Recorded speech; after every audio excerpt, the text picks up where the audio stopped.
150-200 पर उनका पीढ़ी है।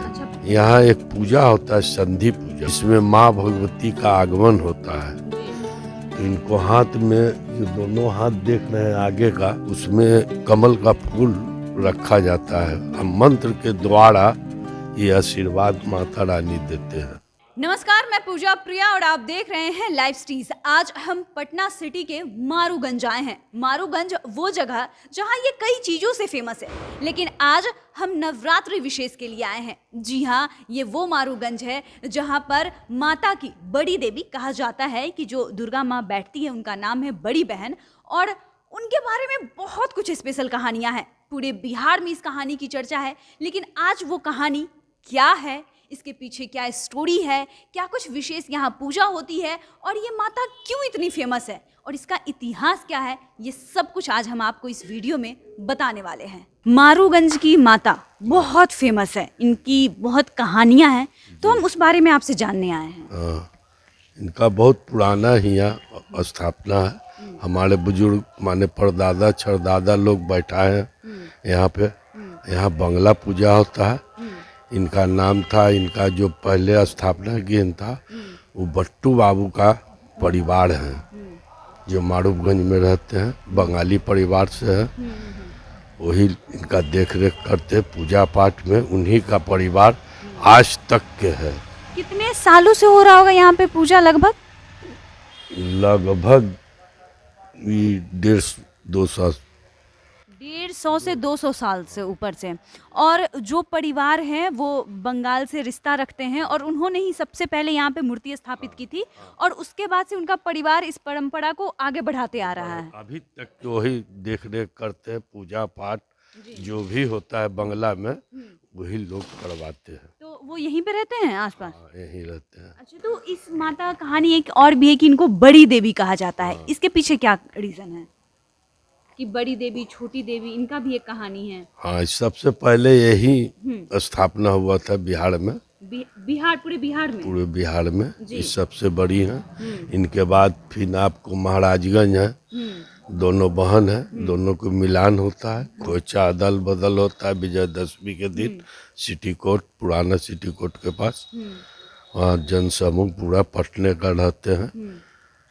तो इनके पीछे ऐसा भी कहा जाता है कि ये जो माता का जो पूजा होता है, पहले बंगाल से खबर आता है, इसके पीछे क्या है कि वहाँ पूजा हो जाएगी, तब वहाँ पर पूजा जैसे जैसे होता है वही धर्रा से यहाँ होता है, और वहाँ पूजा होने के बाद यहाँ होती है। और फिर ये बोला जाता है कि सबसे पहले बिहार में यहाँ पूजा होगा, उसके बाद कहीं फोन जाता है, जैसे छोटी माता जहाँ बैठती है फिर वहाँ पे पूजा होती है। हाँ, तो यहाँ के पूजा के टाइमिंग से वहाँ पे होता है। हाँ। तो विधि विधान में क्या अंतर रहता है? एक ही जैसा होता है या फिर कुछ अलग? नहीं, यहाँ विधि विधान जो होता है बंगला होता है, बंगला के रूप में, जैसे कलकत्ता में माँ काली का होता है उसी तरह यहाँ होता है। और यहाँ पे मैंने सुना है कि पूजा की विधि के अलावा जो यहाँ कारीगर आते हैं, जो पंडित जी आते हैं, वो कहाँ से आते हैं? सब वही बंगाल से।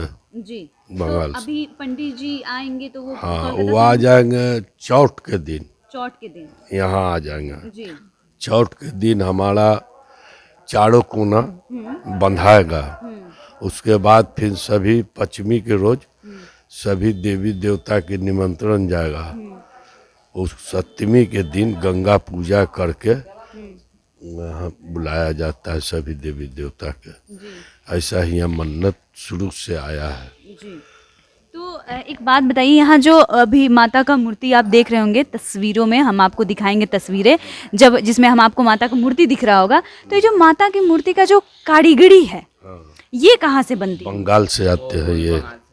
तो अभी कारीगर ये यहाँ पे जो वो कारीगर यहाँ पे बनाते हैं बनाते हैं, वो यही रह के बनाते हैं जी। जिनका नाम है, अभी वो तीसरा पुस्त में है। अच्छा, उनका नाम है अशोक पाल जी। अशोक पाल जी। हाँ, क्या शुरू से ही उन्हीं के परिवार से बनाते उन्हीं हैं? के परिवार।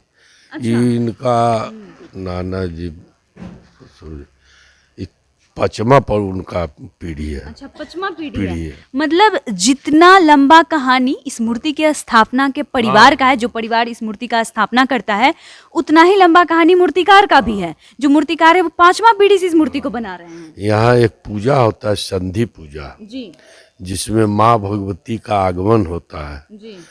तो इनको हाथ में, जो दोनों हाथ देख रहे हैं आगे का, हाँ हाँ हाँ। उसमें कमल का फूल रखा जाता है। अब मंत्र के द्वारा ये आशीर्वाद माता रानी देते हैं। अच्छा। उसमें जन समूह पूरा भीड़ रहता है। जब वो फूल आशीर्वाद दे देते हैं, ऐसे करके गिरा देते हैं, तो लोग जय जयकार मनाते हैं। यहाँ ऐसा परंपरा है शुरू वो से। फूल अपने आप गिरता है। देखिए, इस बार कोरोना का भी वह देखा जा रहा है, इसलिए हल्का फुल्का में पंडाल बनाया जा रहा है। पूजा पाठ विधि विधान से होगा, जैसे होते आया वैसे ही होगा। विसर्जन माँ का जाएगा विजयदशमी के दिन। यहाँ से जाएंगे अब बदरघाट, उनका वह होगा। हाँ, ये आते हैं नाव से, अच्छा। घूम के पूरे इलाका घूम के नाव से आके अपने घाट पर विसर्जन होते हैं। अच्छा, ये जिस दिन दशमी रहेगा, विजयदशमी के दिन, ये माँ पूरे इलाके में घूमेंगी। हाँ। और उसके बाद भद्रघाट पे इनका विसर्जन होगा। नहीं, बदरघाट पे नहीं होगा, नाव से वहाँ से लद के ये अपना सोझे आवेंगे पत्थल घाट, पत्थल घाट आके फिर इनका विसर्जन। विसर्जन। ये जो आप मेरे पीछे देख रहे होंगे, ये रथ है, इसका भी एक कहानी है। कहा जाता है कि माता की जिस दिन विदाई होती है, जो दशमी है, उस दिन माता इस पर सवार होकर, जो 3 देवियां हैं, जो मारूगंज हो गया या फिर जो और 3 बहन बैठती हैं, वो तीनों बहन इस रथ पे सवार होकर जाती हैं, फिर उनका विसर्जन होता है। लेकिन ये भी बहुत खास होता है। क्या है इस रथ की कहानी? क्या लोग बोलते हैं 32 आदमी आते हैं? 32 कार लगता है जी जी, और वो 32 का हार मिलकर इस रथ को खींचते हैं, खींचते हैं। और ये पूरा जगह ऐसे ही घूमता है। हाँ, ऐसे जाते हैं रोड रोज। हुआ बदरघाट जी। हुआ, और हुआ जाके नाव पर लद के या पत्थर घाट आके दहाते हैं। और पूरा रथ पे ही बैठ के ही माता घूमती है। और वो 32 का हार पूरा, ये 32 का हार का क्या है कि मतलब उससे ज्यादा उससे कम नहीं है? और वो तो पब्लिक है, ढेरों जा सकता है, उसका पीछे पीछे जाते हैं। लेकिन 32 का हार जो स्पेशल आते हैं वो माता का रथ का खींचते हैं। हाँ तो वो कहार भी अलग से आते हैं या फिर ऐसे ही? हाँ, कहारों लोग आते हैं, ये सब बनाता है वो अथी में जी। दुर्गा जी में, हाँ और उस पर कंधा पर लेके नाव पर लाते हैं। जी।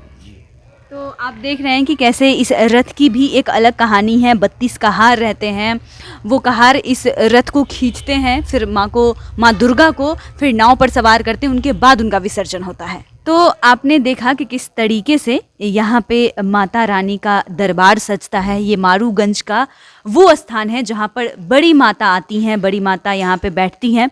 अभी फ़िलहाल जो हम आपको तस्वीर दिखा रहे हैं कि माता का मूर्ति को अभी तैयार किया जा रहा है, अभी नक्काशी की काम किया जा रहा है। आप तस्वीरें देखिए। हालांकि यहाँ पे लोगों का ये कहना है कि इस बार जो मूर्ति बैठ रही है वो थोड़ी छोटी है, क्योंकि कोरोना गाइडलाइन का हम लोग पालन कर रहे हैं। पिछली बार तो हम लोग ने माता का फोटो से बस माँ का पूजा किया था, लेकिन इस बार मूर्ति बैठाने की इजाज़त दी गई है, तो इसलिए मूर्ति बैठाया गया है। लेकिन यहाँ जो कुछ विशेष बातें निकल कर आई हैं वो हम आपको बताएंगे कि ये जो मूर्ति देख रहे हैं आप, इसकी कलाकारी बिहार के नहीं बल्कि बंगाल के मूर्तिकार आते हैं, वो विशेष तौर पे आते हैं। और वो जो मूर्तिकार है वो हर साल बदलते भी नहीं हैं, बल्कि ये परंपरा है यहाँ की कि उनके 5 पुश्ते ये मूर्ति की जो कलाकृति है वो करते आ रही है। पहले उनके दादा परदादा और पिताजी करते थे और अब वो कर रहे हैं। और ये मूर्ति स्थापना का जो एक और इतिहास है, जो यहाँ पे जो व्यक्ति मूर्ति स्थापित करते हैं, जो पूजा पाठ करते हैं, जब शुरू 200 साल पहले से उनके परिवार में ये परंपरा है कि वो लोग ही यहाँ पे मूर्ति स्थापित करते हैं और आज तक उस परंपरा को कायम किए हुए हैं, आज तक उस चीज़ को निभाते आ रहे हैं।